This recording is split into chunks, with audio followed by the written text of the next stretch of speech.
Hello friends, আশা করি আপনারা ভালো আছেন, সুস্থ আছেন। আজকে আপনাদের সামনে যে ভিডিওটা নিয়ে উপস্থিত হয়েছি, এই ভিডিওটা যে সকল বিগিনার বন্ধুরা আছেন তাদের জন্য খুবই কার্যকারী ভিডিও। কারণ আজকের ভিডিওতে আমি চারটা অভ্যাসের কথা বলবো, যে চারখানা অভ্যাস যদি আপনাদের মধ্যে থাকে সেক্ষেত্রে আপনারা কোনো মতেই ট্রেডার হতে পারবেন না। চারখানা অভ্যাস আপনাকে কখনোই ট্রেডার হতে দিবে না। আজকের ভিডিওতে সম্পূর্ণ বিস্তারিত আলোচনা করব যে সে চারটা অভ্যাস কি কি আপনার মধ্যে আছে। আপনার মধ্যে যদি এই ধরনের অভ্যাস থাকে তাহলে আপনারা সেটাকে চেঞ্জ করুন এবং ট্রেডার হয়ে যান। যদি এই চারখানা অভ্যাস আপনার মধ্যে থাকে তাহলে আপনাকে কোনোভাবেই ট্রেডে এন্ট্রি নিতে দেবে না, আর এন্ট্রি নিতে গেলেও আপনারা কিন্তু লস করবেন। তো বন্ধুরা, শুনে নেওয়া যাক এবং বুঝে নেওয়া যাক যে অভ্যাসগুলি কী কী। তো বন্ধুরা, তার আগে আমি আপনাদের বলে দিই, যদি চ্যানেলটিতে নতুন হয়ে থাকেন তাহলে চ্যানেলটিকে সাবস্ক্রাইব করে বেল আইকনটি প্রেস করে এবং নোটিফিকেশনটি অন করে দেন, যাতে আমার প্রত্যেকটা ভিডিও আপনারা সময় মতো দেখতে পারেন এবং আপলোড করার সাথে সাথে আপনাদের নোটিফিকেশন পৌঁছে যায়। তো চলুন দেখে নেওয়া যাক যে চারখানা অভ্যাস কি। সেই চারটা অভ্যাস যদি আপনার মধ্যে থাকে সেক্ষেত্রে আপনি কখনোই ট্রেডার হয়ে উঠতে পারবেন না। তো সে চারখানা অভ্যাসের মধ্যে প্রথম যে অভ্যাসটি হচ্ছে সেটা হচ্ছে, আপনি যে ট্রেডিং করছেন আপনার কাছে একটি মোবাইল আছে, সেই মোবাইল দিয়ে আপনি চার্টও দেখছেন আর ট্রেডে এন্ট্রিও নিচ্ছেন। এরকম যদি আপনার অভ্যাস থাকে, আপনার কাছে সেটআপ থাকা সত্ত্বেও, আপনার কাছে দুটো মোবাইল থাকা সত্ত্বেও আপনি যে মোবাইলটাতে এন্ট্রি নিচ্ছেন অর্থাৎ ট্রেড করছেন সেই মোবাইলটা দিয়েই চার্ট দেখছেন, এরকম যদি আপনার অভ্যাস থাকে তাহলে সেই অভ্যাসটার জন্য আপনি কিন্তু কোনো জায়গাতে প্রফিট করতে পারবেন না কোনো ট্রেডে এন্ট্রি নিয়ে। কারণ একটি মোবাইলেই আপনারা যদি সেই মোবাইলেই বাই করেন বা সেল করেন এবং সেই মোবাইলে যদি আপনি চার্ট দেখেন সেক্ষেত্রে কিন্তু অনেকটাই সময়ের ক্ষয় হয়ে যায়, তখনই কিন্তু আপনারা সেই ট্রেড থেকে প্রফিট করতে পারবেন না। তো আমি আপনাদের বলে দিই, এই অভ্যাসটা যদি আপনাদের থাকে তাহলে সেটাকে চেঞ্জ করুন। আর যদি আপনাদের কাছে কোনো সেটআপ না থাকে বা দুটো মোবাইল না থাকে সেক্ষেত্রে আপনারা ট্রেডিং করবেন না। ট্রেডিং করতে গেলে অবশ্যই আপনারা লস খাবেন। যদি যে মোবাইলটা আছে সেই মোবাইলেই আপনারা চার্ট দেখেন এবং সেই মোবাইল দিয়েই যদি আপনারা বাই সেল করেন তাহলে 100% আমি বলতে পারি যে আপনাদের শুধু লসই হবে। এবার 2 নম্বর যেটি অভ্যাস হচ্ছে সেটাও কিন্তু খুবই গুরুত্বপূর্ণ এবং এই অভ্যাসটা কিন্তু প্রত্যেক বিগিনার বন্ধুদেরই আছে। সে অভ্যাসটা হচ্ছে যে মার্কেটে আসার সাথে সাথেই তারা কিন্তু 10 থেকে 15 মিনিটের মধ্যেই একটা ট্রেড খুঁজে ফেলে, যে একটা গ্রিন ক্যান্ডেল তৈরি হয়েছে, এখানে বাই করব এবং এই ক্যান্ডেলের শেষে আমরা বেরিয়ে যাব। যখনই সেখানে এন্ট্রি নেই সেই গ্রিন ক্যান্ডেলটাও কিন্তু রেড হয়ে যায়। তো এরকম অভ্যাস যদি আপনাদের থাকে তাহলে অবশ্যই আপনারা সেই অভ্যাসটাকে চেঞ্জ করবেন। কারণ আপনারা কখনোই মার্কেটে আসা মাত্রেই বা মার্কেটে মোবাইল চার্ট দেখা মাত্রেই আপনাদের ট্রেড হবে না। অবশ্যই মার্কেটে আসার আগে, মার্কেট থেকে ট্রেডিং করার আগে আপনাকে অবশ্যই ধৈর্য সহকারে ট্রেডটাকে দেখতে হবে, চার্টটাকে বুঝতে হবে যে মার্কেট কি বলছে, মার্কেট এখন কোন ট্রেন্ডের মধ্যে আছে, আপ ট্রেন্ডের মধ্যে আছে না ডাউন ট্রেন্ডের মধ্যে আছে, না মার্কেট সাইডওয়েজ আছে, না মার্কেট আজকে ভোলাটাইল চলছে। তো আগে আপনাকে মার্কেটের স্ট্রাকচারটা বুঝতে হবে যে মার্কেট কি পরিস্থিতিতে দাঁড়িয়ে আছে। তারপরে আপনাদের যদি সেটআপ তৈরি হয়, আপনি যে সেটআপে কাজ করছেন সে সেটআপ তৈরি না হওয়া পর্যন্ত আপনারা কখনোই মার্কেটের মধ্যে এন্ট্রি নেবেন না।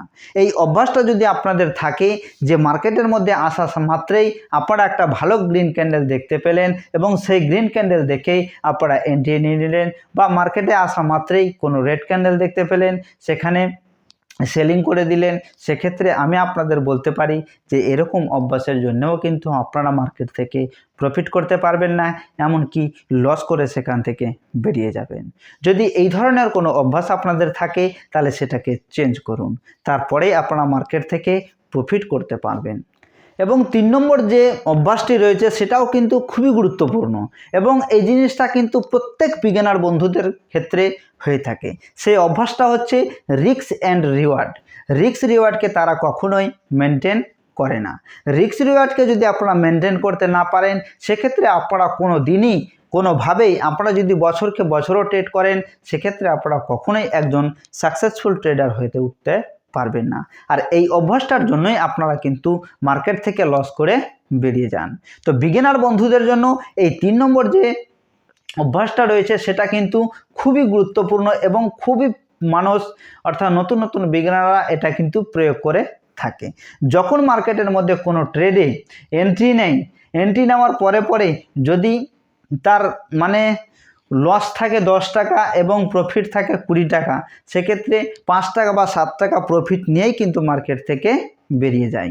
কারণ সে গ্রিন দেখতে পেয়েছে, মার্কেটে এন্ট্রি নেওয়ার সাথে সাথে তার প্রফিট হতে শুরু করেছে, তখনই কিন্তু সাথে সাথে সে বেরিয়ে গেছে। যে হয়তো মার্কেট নিচে চলে আসবে এবং সেখান থেকে বেরিয়ে আসার পরে মার্কেট দেখা যাচ্ছে যে বেশ কিছুক্ষণ সময় ধরে মার্কেট ধীরে ধীরে উপরে চলে গেছে। এমনকি সে বুঝতে পর থেকে পারলো যে আমি যে রিস্ক রিওয়ার্ড মেনটেনটা করিনি সেটা আমার ভুল ছিল। পরে ভেবে কিচ্ছু হবে না, আপনাদের ট্রেড নেওয়ার সময় আপনাদের ভাবতে হবে হয় স্টপ লস দিব না হলে টার্গেট নিব, দুটার মধ্যে একটা অবশ্যই আপনাদের মেনটেন করতে হবে। বিভিন্ন জায়গায় বিভিন্ন ক্ষেত্রে দেখা যায় যে যখন ট্রেডে তার লস হতে শুরু করে, মার্কেটের মধ্যে ট্রেডে এন্ট্রি নিল, এন্ট্রি নেওয়ার পরে আর সামান্য প্রফিট দেখানোর পরে যখন মার্কেট ধীরে ধীরে নিচে আসতে শুরু করে তখন সে হোল্ড করে বসে থাকে।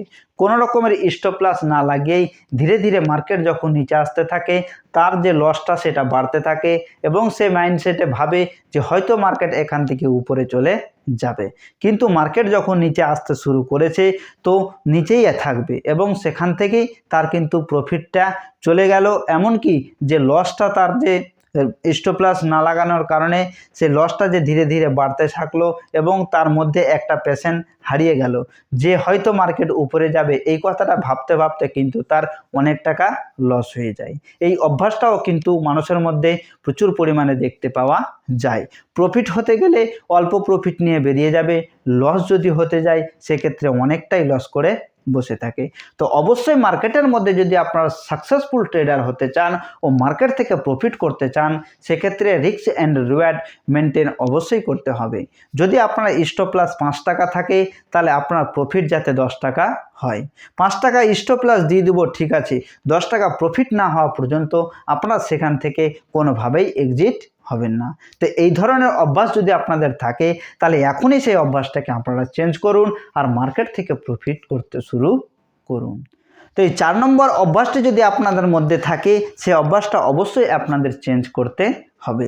সেই অভ্যাসটা হচ্ছে যে আপনারা যে মার্কেটের মধ্যে ইন্টারডে ট্রেডিং করছেন বা অপশন ট্রেডিং করছেন, ঠিক আপনারা কি আগের দিন বা কিছুক্ষণ আগে 1 ঘন্টা বা 2 ঘন্টা আগে কি আপনারা সেই মার্কেটটাকে অ্যানালাইসিস করে দেখেছিলেন? নতুন নতুন বিগিনার বন্ধুরা যখন মার্কেটের মধ্যে ট্রেডিং করতে আসে কিন্তু তারা কোনোভাবেই অ্যানালাইসিস করে না যে মার্কেট আজকে কি হতে পারে।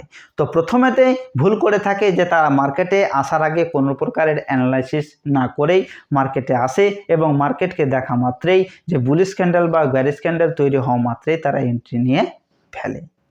তো অবশ্যই আমি আপনাদের বলবো যদি আপনাদের অ্যানালাইসিস না করতে জানেন তাহলে আমি আপনাদের শেখাবো ধীরে ধীরে প্রত্যেকটা পার্ট বাই পার্ট যে আপনারা ইন্টারডে ক্ষেত্রে কিভাবে অ্যানালাইসিস করবেন। আমি আপনাদের part by part video upload করব। তো বন্ধুরা অবশ্যই আমি আপনাদের বলে দিই যদি আপনারা মার্কেটে ট্রেডিং করতে চান তাহলে অবশ্যই আপনাদের যেটুকু জানেন মার্কেটের মধ্যে অ্যানালাইসিস করে আসার পরেই আপনারা মার্কেটে ট্রেডিং করবেন। কোনো রকম অ্যানালাইসিস ছাড়া আপনারা কখনোই মার্কেটের মধ্যে এন্ট্রি বা এক্সিট নেবেন না। অ্যানালাইসিস করার পরেই আপনারা কোনো জায়গাতে বাই করতে যাবেন।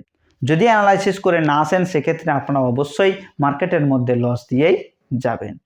তো বন্ধুরা আশা করি আজকের এই ভিডিওটা দেখে আপনারা বুঝতে পেরেছেন যদি আপনাদের মধ্যে এই 4টি অভ্যাস থাকে তাহলে এখনই আপনারা সেই অভ্যাসটাকে চেঞ্জ করুন এবং সেই অভ্যাসটাকে চেঞ্জ করে ধীরে ধীরে একজন প্রফিটেবল ট্রেডার হয়ে উঠুন। কারণ প্রফিটেবল ট্রেডার হয়ে উঠতে গেলে আপনাদের আগে মাইন্ডসেটটাকে কন্ট্রোল করতে হবে।